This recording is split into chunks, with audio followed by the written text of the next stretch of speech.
Here I have OPPO Reno5 Lite, and today I'm going to show you how to change ringtone on this device. So firstly, you have to go to the settings, then go to the sound and vibration section, and here you have ringtone.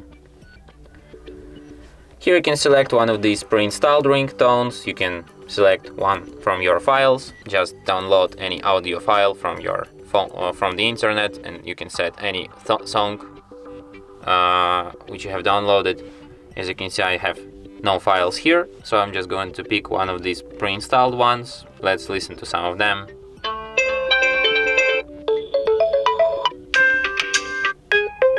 So yeah.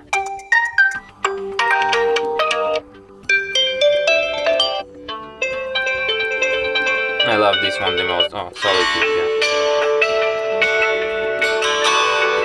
And that's how you can do this. And that's it. Thanks for watching.